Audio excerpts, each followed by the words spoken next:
Hello दोस्तों, आज अपन पढ़ने वाले हैं सकृत्या श्रेणी। जो पिछली क्लास में मैंने सकृत्या श्रेणी का पूरा टॉपिक अभी चल रहा था अपना, तो मैं आज पढ़ाऊंगा सकृत्या श्रेणी। धातुओं की जो सकृत्या श्रेणी है पूरी दे रखी है एनसीईआरटी में, वो पढ़ाऊंगा। क्योंकि उसमें दे रखा है कि जो सबसे मतलब अधिक उच्च उच्च क्रियाशील जो धातु हैं वो कौन सी है, मध्य क्रियाशील वाली धातुएं कौन सी है, निम्न क्रियाशील वाली धातुएं कौन सी है। तो इस प्रकार से ये क्वेश्चन बन सकता है कि सबसे अधिक अभिक्रियाशील वाली धातुएं कौन कौन सी है, या मध्य अभिक्रियाशील धातुएं कौन सी है, या निम्न अभिक्रियाशील धातुएं कौन सी है।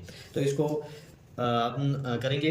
तो देखो, पहला है पोटेशियम, सबसे अधिक, जो सोडियम से भी अधिक क्रियाशील है। फिर बाद में, उसके बाद में सोडियम, फिर बाद में कैल्शियम, फिर बाद में मैग्नीशियम, फिर बाद में एल्यूमिनियम, फिर जिंक, फिर आयरन, फिर पीबी लेड, फिर हाइड्रोजन, फिर कॉपर, फिर मरकरी, फिर सिल्वर, और फिर लास्ट में है सोना। इसको और कहते हैं। ठीक है, तो ये याद रखना है। और बता दो कि यहाँ से पोटेशियम से लगाकर एल्यूमिनियम तक, ठीक है, पोटेशियम से लगाकर एल्यूमिनियम तक, ये है उच्च श्रेणी। उच्च श्रेणी, उच्च श्रेणी की अभिक्रियाशील धातुएं, अभिक्रियाशील धातुएं। ठीक है, फिर यहाँ जिंक से लगाकर हाइड्रोजन तक, ये है मध्य मध्य श्रेणी की अभिक्रियाशील अभिक्रियाशील धातुएं। और इसके बाद में कॉपर से लगाकर और हम सोना तक, ये है निम्न श्रेणी की धातुएं। ठीक है, तो इसमें देखो, फिर इसका अगले वाला अपन टॉपिक लेंगे एस्कों का निष्कर्षण, जिसमें मतलब धातुओं का निष्कर्षण किस प्रकार से किया जाता है। उस श्रेणी की धातुएं होती है उसको मतलब अपन एस्क से अलग कैसे करेंगे, मध्य श्रेणी की अभिक्रियाशील धातुओं को कैसे करेंगे, निम्न श्रेणी की धातुओं को कैसे करेंगे। तो इस प्रकार से, और इसमें ये भी पूरा ही सकृत्या श्रेणी है, ये पूछ ली जाती है कि जब एक अभिक्रियाशील है उसमें क्रिया के दौरान यदि सोडियम उपस्थित है और उसी क्रिया के दौरान उसमें यदि जिंक उपस्थित है, तो सबसे पहले कौन मतलब यौगिक बनाएगा। तो इससे जस्ट ऊपर वाले है ये पहले बनाएंगे, इससे नीचे वाले है ये बाद में बनेंगे। यानी कि जब सोडियम और जिंक की बात करें तो सोडियम की अभिक्रियाशील ज़्यादा है और जिंक की अभिक्रियाशील कम है। तो जब अभिक्रिया होगी तो सोडियम पहले यौगिक बनाएगा, फिर जिंक।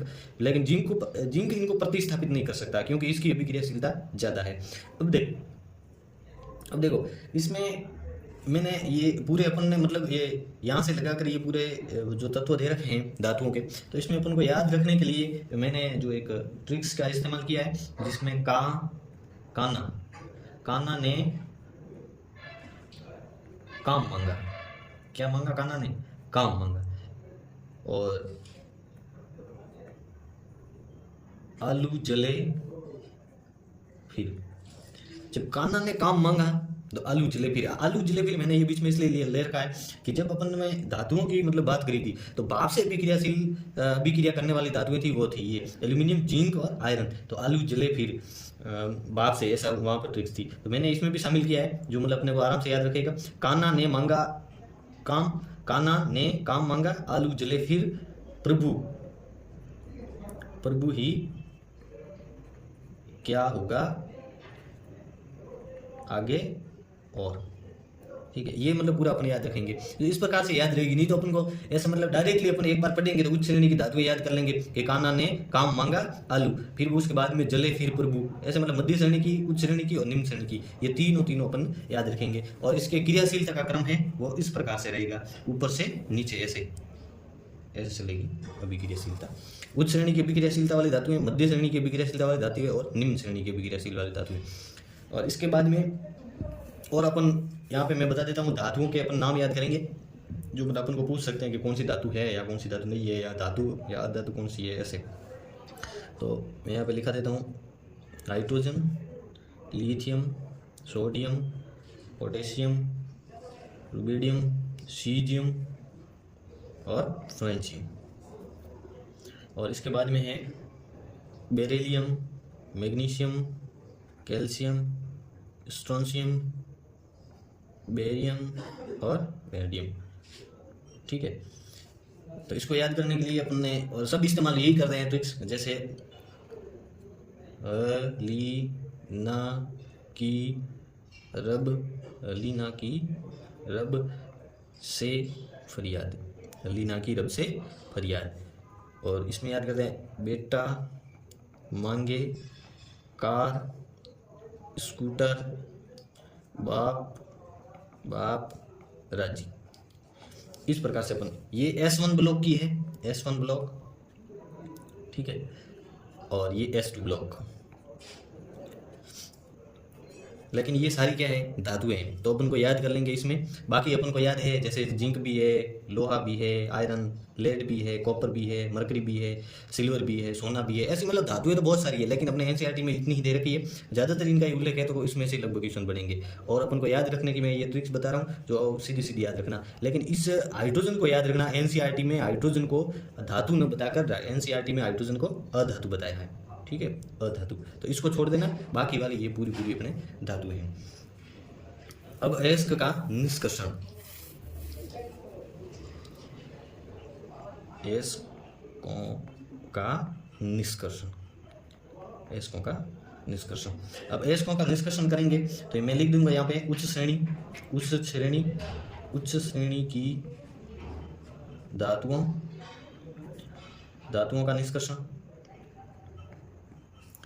मध्य श्रेणी धातुओं का निष्कर्षण, मध्य श्रेणी की धातुओं का निष्कर्षण, और लास्ट में है निम्न श्रेणी की धातुओं का, निम्न श्रेणी की धातुओं का निष्कर्षण, ठीक है।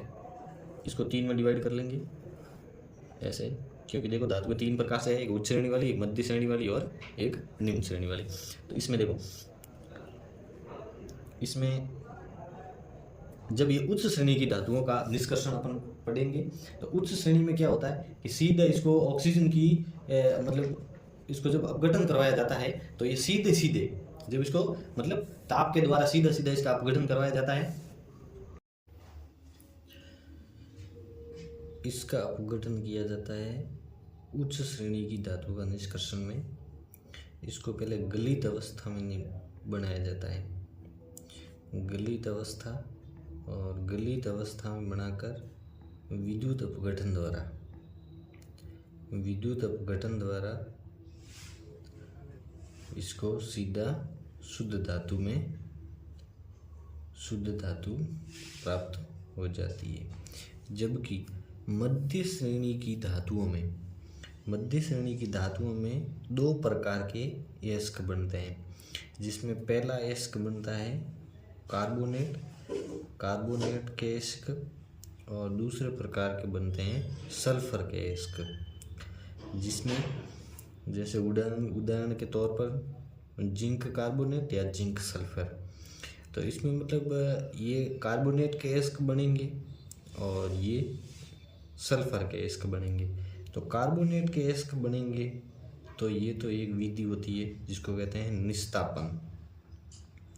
निस्तापन विधि द्वारा इसको मतलब शुद्ध किया जाता है। और यदि सल्फर के अयस्क है तो इसको भर्जन एक विधि है जिसमें मतलब इसको भर्जन करके इसको धातुओं को शुद्ध किया जाता है। अब देखो, मैं ये निष्कर्षण से पहले आपको बता देता हूँ कि निस्तापन और भर्जन होता क्या है। मैं बता देता हूँ पहले निस्तापन का। हाँ, गलित अवस्था में विद्युत अपघटन, जिसमें उच्च श्रेणी की धातुओं को अपन अलग करेंगे शुद्ध रूप में। तो पहले इसका जो आप अभिक्रिया करवाएंगे वो गलित अवस्था करेंगे उसकी, मतलब पहले उसको पीस कर बढ़िया मतलब विलयन बनाएंगे, फिर उसका विद्युत अपघटन करेंगे एनोड कैथोड, और उसके बाद में विद्युत अपघटन द्वारा शुद्ध धातु सीधी मतलब ये याद रखना है कि जो उच्च श्रेणी की धातुएं हैं, जिसमें से मैंने बताई है पोटेशियम, सोडियम, कैल्शियम, मैग्नीशियम और एल्यूमिनियम, यहाँ से लगाकर यहाँ तक जो उच्च श्रेणी की धातुएं हैं उनका ओनली फॉर गलित अवस्था में विद्युत अपघटन करवाना है, और जो सीधा वापस शुद्ध धातु अपने को प्राप्त हो जाएगी। तो अयस्कों का निष्कर्षण में उच्च श्रेणी की धातुओं का पूछे तो गलित अवस्था में विद्युत अपघटन करवाना और सीधी शुद्ध धातु प्राप्त हो जाएगी। लेकिन देखो, मध्यम श्रेणी की धातुओं का निष्कर्षण अपन करेंगे तो इसमें देखो मध्यम श्रेणी की धातुओं का निष्कर्षण में धातुएं मध्यम श्रेणी की होती है वो अयस्क बनाती है दो प्रकार से, एक तो कार्बोनेट अयस्क होता है और एक सल्फर अयस्क होता है। जैसे जिंक कार्बोनेट या जिंक सल्फर, तो जिंक एक धातु है, जिंक कार्बोनेट अयस्क बनाएगी, जिंक सल्फर अयस्क बनाएगी। लेकिन देखो यदि जिंक कार्बोनेट का अपन मतलब शुद्ध का इसको धातु प्राप्त करेंगे तो उसमें निस्तापन विधि द्वारा करेंगे, लेकिन जब वो जिंक सल्फर की होगी तो उसमें अपन भर्जन विधि द्वारा उसका निस्तापन करेंगे। और इसके बाद में जो शुद्ध धातु प्राप्त होगी तो इसमें देखो निस्तापन और भर्जन क्या होता है, मैं आपको पहले ये बता देता हूँ क्योंकि ये आपको पता है नहीं। जैसे निस्तापन और भर्जन होता क्या है, तो निस्तापन में क्या होता है कि इसमें ऑक्सीजन की अनुपस्थिति होती है, ऑक्सीजन की अनुपस्थिति या अल्प मात्रा या वो थोड़ी बहुत अल्प मात्रा, जिसमें मतलब क्या होता है कि जिसमें इसका जो गलनांक बिंदु होता है उससे कम तापमान न लेकर अधिक तापमान लेते हैं, जिससे गलनांक से अधिक ताप दिया जाता है। गलनांक से अधिक ताप देकर इसको पहले गलनांक से अधिक ताप देंगे तो ये हो जाएगी क्या, धातु ऑक्साइड में परिवर्तन हो जाएगी, धातु ऑक्साइड में। ठीक है, धातु ऑक्साइड में, यानी कि दो ही ये भर्जन और निस्तापन, दो ही ये। इसका मतलब यदि धातु का सल्फर मतलब यदि वो धातु का ऑक्साइड बना रही है तो उसका मतलब वापस बनेगा तो धातु ऑक्साइड बनेगा, तो मतलब उसमें देकर निस्तापन, तो उसके द्वारा इस विधि से धातु का शुद्ध धातु को निष्कर्षण करते हैं। ठीक है, और इसके बाद में मैं समझा देता हूं भर्जन। भर्जन में क्या होता है कि ऑक्सीजन की उपस्थिति होती है, ऑक्सीजन की उपस्थिति में गलनांक से अधिक ताप देकर, ऑक्सीजन की उपस्थिति में गलनांक से अधिक ताप देकर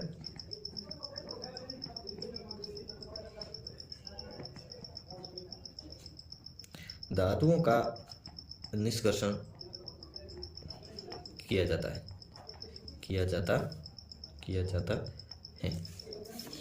ठीक है, और इसके बाद में ये ऑक्साइड बन गया। ऑक्साइड का वापस अपन ये अपचयन करवाएंगे इसका, और अपचयन के बाद में सीधी शुद्ध धातु प्राप्त हो जाएगी, शुद्ध धातु। ठीक है, ये याद रखना, अपने को याद यही रखना है कि मध्यम श्रेणी की धातु का निष्कर्षण है वो दो प्रकार से होगा, एक निस्तापन विधि से और एक भर्जन विधि से। निस्तापन विधि कब काम में लेंगे, जब धातु कार्बोनेट अयस्क के रूप में हो, और भर्जन कब उपयोग में लेंगे, जब धातु ऑक्साइड है वो सल्फर ऑक्साइड के रूप में विद्यमान हो। और इससे वापस अपन जो गलनांक बिंदु से अधिक तापमान देंगे उसको, तो ये धातु ऑक्साइड में परिवर्तित होगी, फिर इसका अपचयन करके शुद्ध धातु प्राप्त। यानी कि पूछने लायक चीज यही है, यदि कार्बोनेट अयस्क है तो कौन सी विधि काम में लेंगे, और यदि सल्फर अयस्क है तो कौन सी विधि काम में लेंगे। फिर निम्न श्रेणी की धातु है, इसमें मतलब सीधा इसका निम्न श्रेणी में सीधा इसका भर्जन करवाएंगे पहले, भर्जन विधि से इसको पहले ऑक्साइड है उसका मतलब सीधा सल्फर बनेगा, सल्फर, तब ये भर्जन विधि इसमें काम लेंगे। भर्जन विधि में गलनांक बिंदु से ये ऑक्सीजन की उपस्थिति होगी, जबकि निस्तापन में ऑक्सीजन की अनुपस्थिति या अल्प मात्रा है। तो ये ध्यान रखना, ऑक्सीजन की किस में अनुपस्थिति रहेगी और किस में ऑक्सीजन की उपस्थिति रहेगी। और इसके बाद में भर्जन विधि से सीधे बनेगा धातु ऑक्साइड, और धातु ऑक्साइड से सीधा शुद्ध धातु बनेगी। ठीक है, और इसका एक एनसीईआरटी में और जिक्र दे रखा है, एक्वारेजिया क्या है, एक्वारेजिया। तो एक्वारेजिया अपन को सीधा याद रखना है कि 3:1 अनुपात में लेना है HCl, हाइड्रोक्लोरिक अम्ल, सांद्र HCl लेना है, क्या लेना, सांद्र HCl, और 1% लेना है HNO3, और इसको कहते हैं HNO3 को कहते हैं नाइट्रिक अम्ल। ठीक है, ये एक्वारेजिया है, सांद्र HCl लेना है और नाइट्रिक अम्ल लेना है। ठीक है, और ये एक प्रकार का ऐसा फिर वो एक्वारेजिया एक द्रव बन जाएगा जो मतलब गोल्ड यानी कि सोना जिसको AU कहते हैं, तथा प्लेटिनम जैसी धातुओं, यानी कि बहुत इनका गलनांक है, क्वथनांक गलनांक ये बहुत मतलब बाहिली होता है। तो इसमें मतलब ओनली फॉर यही द्रव है एक्वारेजिया वाला द्रव जो ओनली फॉर इन दोनों को पिघलाता है। ठीक है, और इसके बाद में पढ़ेंगे अधातु न तो अगाध वर्धनीय होती है न ही तन्य होती है। अगाध तन्यता अनुपस्थित। दूसरा लिख देंगे ये भंगुर होती है, मतलब फटाफट से ये भंगुर होती है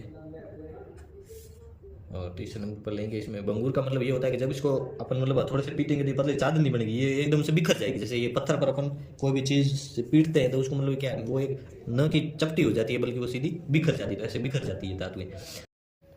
देखो चमकीली ये होती नहीं है अधातुएं, और अपवाद के रूप में आयोडीन चमकीली धातु है, मतलब आयोडीन चमकता है। अब देखो अधातुओं में याद रखना अज्ञात वर्धनीय और तन्यता नहीं होती है, अनुपस्थित होता है जिसमें, लेकिन धातुओं में अज्ञात वर्धनीयता और तन्यता होती है। ये भंगुर होती है जबकि वो एक प्रकार की कठोर होती है, जबकि ये चमकीली नहीं होती है, मतलब इसकी सतह चमकती नहीं है। लेकिन अपवाद के रूप में आयोडीन ऐसी धातु है जो मतलब क्या है, चमकती है।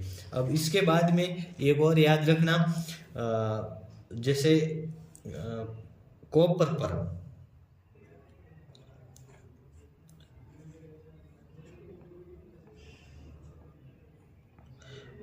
पर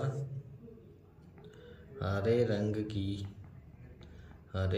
की परत चढ़ जाती है। कॉपर पर हरे रंग की परत चढ़ जाती है, वो किस कारण चढ़ती है, तो वो किस कारण चढ़ती है, कॉपर कार्बोनेट के कारण। कॉपर कार्बोनेट कॉपर कार्बोनेट के कारण कॉपर पर जो हरे रंग की अपन को परत दिखाई देती है वो क्या है, कॉपर कार्बोनेट है। इसके बाद में याद रखना कि सामान्यतः अधातु जो होती है वो कैसी होती है, द्रव, ठोस और गैस तीनों रूपों में होती है। लेकिन ब्रोमीन एक ऐसी धातु है जो द्रव है, बाकी सारी धातुएं कैसी है, ठोस है या फिर गैस है। तो यहाँ पे लिख देंगे कि द्रव अधातु का उदाहरण है, वो है कौन सी, ब्रोमीन, जो कैसे द्रव रूप में पाई जाती है, तो तरल रूप में द्रव रूप में पाई जाती है। अब बाकी सारी धातुएं वो कैसी है, ब्रोमीन को छोड़कर द्रव के रूप में। तो बाकी धातुएं कैसी होती है, ठोस होती है और गैस के रूप में होती है, ठोस और गैस के रूप में होती है। ठीक है। इसके बाद में एक और पॉइंट लिख देना कि जो अधातुएं होती है वो ऑक्सीजन के साथ अभिक्रिया करके ऑक्साइड बनाती है। तो इसमें लिख देंगे अधातु ऑक्सीजन के साथ अभिक्रिया करके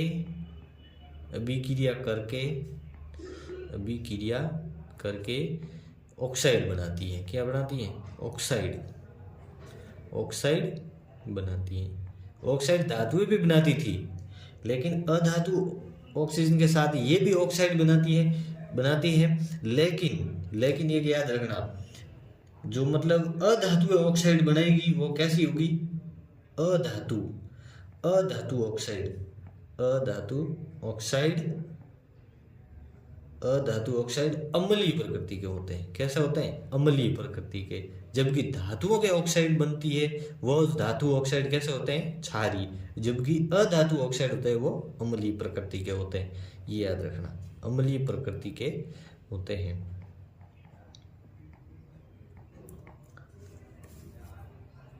फास्फोरस, एक और पॉइंट इसमें याद रखना, जो फास्फोरस एक ऐसी धातु होती है जो फास्फोरस को जल में डुबो कर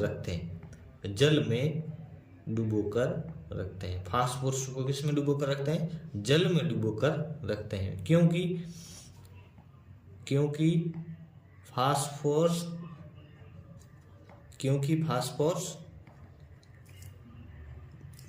अधिक क्रियाशील होने की वजह से अधिक क्रियाशील होता है, बहुत क्रियाशील पदार्थ है ये फास्फोरस, जो सीधे खुले वातावरण में खुले O2 की उपस्थिति में, खुले वातावरण की उपस्थिति में ऑक्सीजन O2 की उपस्थिति में क्रिया करके आग पकड़ लेते हैं, जिससे इसको जल में डुबो कर रखना पड़ता है। लेकिन एक और क्वेश्चन आया हुआ है और एक और इस क्वेश्चन को याद कर लेना कि पॉप ध्वनि के साथ में, पॉप ध्वनि के साथ में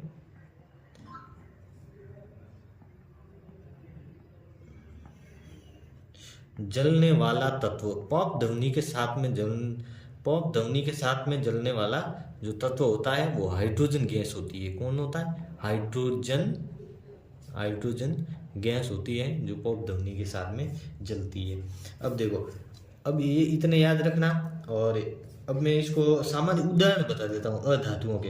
अधातु अपने मतलब एनसीईआरटी में दे रखी है, वो कौन कौन सी हैं अधातुओं के उदाहरण। तो अधातुओं के उदाहरण में अपन मतलब याद रखेंगे, एक तो पहले लेंगे जो मतलब द्रव धातु है, द्रव अधातु है, वो उसको ले लेंगे तो ब्रोमीन। फिर 2 नंबर को ये फास्फोरस जो जल में डुबो कर रखते हैं, क्योंकि ये बहुत ही हाई अभिक्रियाशीलता होती है इसकी, जो मतलब खुले वायु की उपस्थिति में ऑक्सीजन से क्रिया करके आग पकड़ लेती है, तो इसको द्रव में डुबो कर रखते हैं। फिर 3 नंबर याद रख लेना कार्बन, और फिर 4 नंबर और याद रखना फ्लोरीन, ठीक है, फ्लोरीन। 5 नंबर क्लोरीन, फिर आयोडीन। ये ऐसी मतलब अधातुएं हैं जो अपने क्या है एनसीईआरटी में दे रखी है। बाकी धातुएं तो बहुत सारी है और दे रखी है, बाकी बड़ी मतलब हाई क्लास में, लेकिन जो लेवल अपने 10वीं तक का है तो उसमें मतलब इतनी ही दे रखी है, क्लोरीन, आयोडीन, और एक और याद रखना ग्रेफाइट। देखो ग्रेफाइट में मैं यहाँ पे कोष्टक में लिख देता हूँ कि ग्रेफाइट है जो अधातु है एकमात्र ग्रेफाइट जो क्या है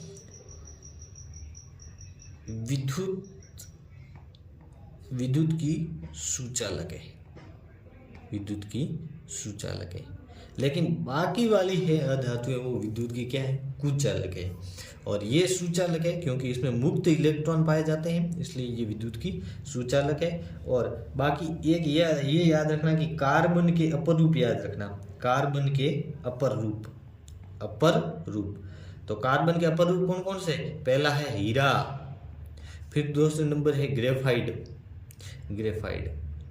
और एक 3 नंबर है जिसका है फुलरिन, ठीक है। अब देखो हीरा को याद रखना, ये सबसे कठोर पदार्थ है, सबसे कठोर पदार्थ है जो कौन है हीरा है। इसके बाद में याद रखना कि धातु प्लस अधातु दोनों जब अभिक्रिया अपन करवाते हैं तो इससे क्या है धातु प्लस अभिक्रिया, धातु और अधातु के मिश्रण, ठीक है, इसके मिश्रण, दोनों के मिश्रण से मिश्र धातु का निर्माण होता है। किससे होता है? मिश्र धातु का निर्माण होता है, मिश्र धातु का निर्माण होता है। और मिश्र धातु अपने को सीधी पूछ ली जाती है, तो मैं मिश्र धातु आपको यहाँ पे लिखा देता हूँ। पहली मिश्र धातु अपन लगे स्टेनलेस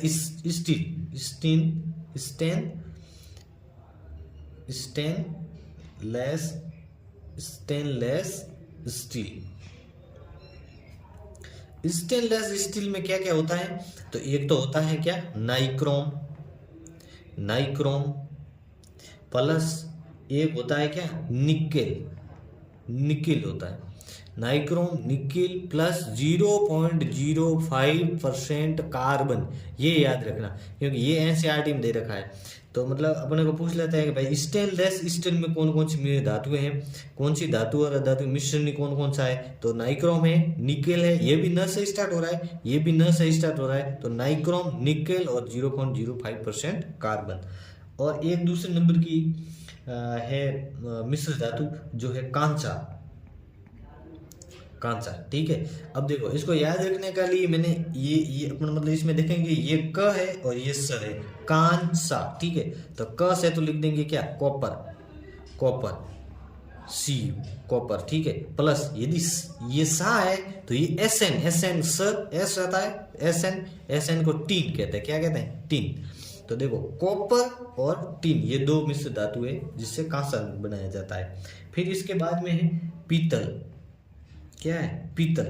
पीतल को याद रखने के लिए अपन याद करेंगे पिताजी। क्या करेंगे यार? पिताजी। पिताजी में देखो कि पिताजी, लास्ट का दो अक्षर क्या? ता और जी, पिताजी, ऐसे याद रखेंगे। पीतल पिताजी। तो इसमें भी copper, copper Cu copper plus पिताजी जी है तो इसमें जिंक, साथ में जिंक जेड है। ठीक है, तो ये पीतल का अपने याद रखेंगे क्योंकि ज़्यादातर ये पूछता है स्टेनलेस स्टील में मतलब कौन कौन से मिश्र धातुओं में कौन कौन सी है, कांसा मिश्र धातुओं में कौन कौन से तत्व है, और पीतल में है जो कौन कौन से तत्व है। और इसके बाद में एक और याद रखना, सोल्डर। सोल्डर अपन कोई भी मोबाइल फ़ोन वगैरह या फिर कोई जैसे किसी का तार वगैरह टूट गया है, अपन मतलब जो वहाँ पे यदि जोड़ाना चाहते हैं तो उसको तो क्या सोल्डर से वो उसको क्या करेंगे वहाँ से चिपका देगा। तो सोल्डर में कौन कौन सी धातु आती है?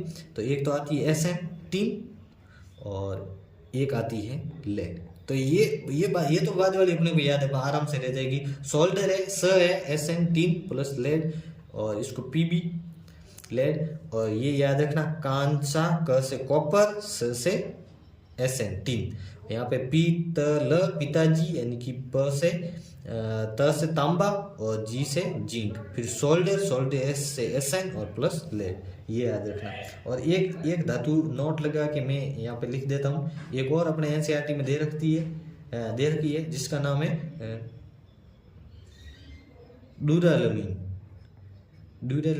ड्यूरालेमीन एक मतलब है मिश्र धातु है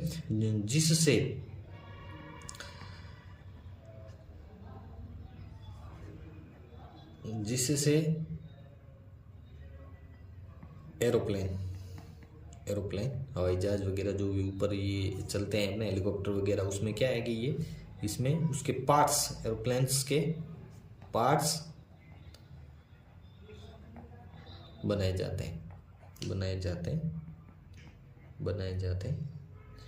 ठीक है, ये इतना याद रखना। और इसके बाद में अपन प्रमुख यौगिक की बात कर लेंगे। यहाँ पे लास्ट में मैं प्रमुख यौगिक की बात कर लेता हूँ क्योंकि अपने NCERT में दो ही ऐसे ये प्रमुख यौगिक दे रखे हैं। बाकी यदि पूछ लेता है तो कोई बात नहीं, अपन कर लेंगे, उसमें मैं इस तरीके से बताऊंगा। और इसमें पहला अपने को दे रखा है सोडियम और क्लोरीन से अभिक्रिया जो NaCl बनेगा जिसको नमक कहते हैं अपन। तो सोडियम 11 नंबर पे आता है और उसमें पहले 2 इलेक्ट्रॉन भरेंगे, फिर 8 भरेंगे और इसके बाद में फिर भरेंगे 1।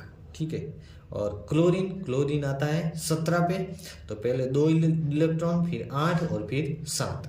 ठीक है, अब ये क्लोरीन ये धातुओं ये तत्वों का गुणधर्म होता है कि जो अंतिम अपने जो इलेक्ट्रॉन है वो मतलब कम से कम 8 होने चाहिए। यदि 8 नहीं है तो वो मतलब क्रियाशील तत्व है, यानी कि उसकी बाह्यतम कोश में पूरे इलेक्ट्रॉन भरे हुए नहीं है। तो ये इलेक्ट्रॉन एक है जो ये मतलब Na प्लस और प्लस 1 इलेक्ट्रॉन निकाल देगा, जबकि इसमें क्लोरीन Cl माइनस प्लस और यहाँ पे 1 इलेक्ट्रॉन इसके साथ में वापस इसका जुड़ जाएगा, तो ये बन जाएगा Cl। ठीक है पूरा। और इसके बाद में जब इसका और इसका आपस में होगा तो क्या बन जाएगा NaCl, यानी कि 1 इलेक्ट्रॉन ये इसमें ले लेगा और 1 इलेक्ट्रॉन ये इसको दे देगा तो इसका 8 पूरा हो जाएगा और इसका बाह्यतम कोश में ये 8 रह जाएगा और NaCl का निर्माण हो जाएगा। एक ये दे रखा है और इसके साथ में एक और दे रखा है जो है मैग्नीशियम ऑक्साइड और मैग्नीशियम क्लोराइड। तो मैग्नीशियम क्लोराइड में बनाऊंगा तो मैग्नीशियम बनेगा मैग्नीशियम 2+ और 2 इलेक्ट्रॉन देगा, क्योंकि इसके बाह्यतम कोश में 2 इलेक्ट्रॉन होते हैं, 2, 8 और 2, क्योंकि इसका 12 होता है परमाणु क्रमांक। अब एक और तत्व है क्लोराइड और ये बनाएगा 2, 8 और 7 और वापस ये 2 इलेक्ट्रॉन इसमें इसके साथ में और ऐड हो जाएंगे और ये हो जाएंगे 8 और ये हो जाएगा 2 क्लोरीन के तत्व आएंगे, तो एक ये देगा एक दूसरा क्लोरीन तत्व लेगा और इससे बन जाएगा MgCl2, ये बन जाएगा। ये 2 ही ऐसे हैं अपने एग्जाम्पल में। तो ये प्रमुख यौगिक के बारे में ये इतना ही याद रखना, बाकी ये पूरे यहाँ तक याद रखना, ठीक है। अब लगभग अपने है जो मतलब ये धातु अधातु एवं प्रमुख यौगिक, इसके बारे में मतलब सब कंप्लीट है। ऐसा कुछ रहा हुआ नहीं है जिससे अपने को मतलब एग्जाम्पल सारे ये बाकी वाला याद मैंने मतलब लगभग करवाने की कोशिश की है। तो ये और याद रखना। और एक मैं यहाँ पे आपको लिखा देता हूँ, ये याद रखना कि संचारण के लिए प्रयुक्त होने वाले, संचारण से सुरक्षा करने के लिए क्या क्या उपाय मतलब करेंगे। संचारण मतलब जंग लगना, या फिर कोई भी वस्तु लगातार है उसकी हानि हो रही है और नष्ट हो रही है तो उसको किस प्रकार, जैसे लोहे पर जंग लगना, यदि लोहा लगातार जंग लगने से वो मतलब नष्ट हो रहा है तो उसको किस प्रकार से हम सुरक्षित करेंगे। तो देखो, पहला है यसद लेपन। यसद लेपन, यसद लेपन है यानी कि लोहे पर जस्ते की परत चढ़ाना, ठीक है, परत चढ़ाना, लोहे पर जस्ते की परत चढ़ाना क्या कहलाता है, यसद लेपन कहलाता है। फिर दूसरा अपन इसको एक प्रकार की एनोडीकरण है, यानी कि एल्यूमिनियम पर ऑक्साइड की परत चढ़ाना, ठीक है, ये प्रकार एनोडीकरण है। और इसके बाद में है एक और नाम आता है जैसे ग्रीस लगाकर, एक याद रखना, पेंट मतलब कलर करके, पेंट करके या पेंट लगाकर। और इसके बाद में एक और याद कर लेना, कौन सा, क्रोमियम लेपन, ये इतना याद रखना है। ये क्या है कि मैंने पूछ लेते, जैसे किसी भी जंग लगने से सुरक्षा करने के लिए या संक्षारण से किसी की सुरक्षा करने के लिए क्या क्या उपाय अपन कर सकते हैं। तो यसद लेपन, एनोडीकरण, ग्रीस लगाकर, पेंट लगाकर या क्रोमियम लेपन। इसमें देखो यसद लेपन क्या है, लोहे पर जस्ते की परत चढ़ाना, और एनोडीकरण क्या है, एल्यूमिनियम पर ऑक्साइड की परत चढ़ाना। ये याद रखना क्योंकि ये पूछ लेते हैं, ठीक है। और ये अपने मतलब धातु अधातु एवं प्रमुख यौगिक लगभग ये टॉपिक अपने मतलब कंप्लीट हो गया है। अब मैं सेकंड टॉपिक अपना मतलब थर्ड वाली जो यूनिट है वो लूँगा, और उसमें मतलब परावर्तन है, और परावर्तन के मैं नियम बताऊंगा, और परावर्तन किस प्रकार से अपन मतलब प्रतिबिंब बनाएंगे, दर्पण, अवतल दर्पण कैसे होता है, अवतल दर्पण क्या है, और उसको मैं अच्छी तरीके से समझाऊंगा। तो लगभग वो भी अपने टॉपिक हो जाएगा। इस प्रकार से मैं कम से कम तो 3-4 दिन में अपना साइंस वाला टॉपिक कंप्लीट कर लेंगे, और फिर मैथ वाला थोड़ा बहुत कर लेंगे कंप्लीट, और उसके बाद में बढ़िया अपना एग्जाम दे के आएंगे। और लगभग तो सेंटर एडमिट कार्ड सबके जारी हो गए, तो मतलब आराम से एग्जाम देकर आना है। और घबराने वाली बात नहीं है, साइंस में जितना भी मैंने पढ़ा है उसमें से ही आएंगे। बाकी वाले यदि 1-2 क्वेश्चन कोई मतलब ऐसे कोई आ जाए कि जैसे मैंने जो लिखा है उसमें से नहीं आए, तो मतलब ऐसी कोई ऐसे तो आता हर पेपर में, ऐसे 2-4 क्वेश्चन ऐसे होते हैं जो मतलब अपने से मतलब थोड़े हाई लेवल के पूछे जाते हैं, लेकिन अपन इतना कर लेंगे तो लगभग अपना काम हो जाएगा। और ये ज़्यादा से ज़्यादा वीडियो है जो मतलब आप शेयर करो, लाइक करो और सब्सक्राइब करो, जो बाकी क्या है कि बाकी वालों को भी फायदा हो जाए कि इस प्रकार से अपन याद करेंगे तो लगभग अपने काम हो जाएगा। थैंक यू, धन्यवाद।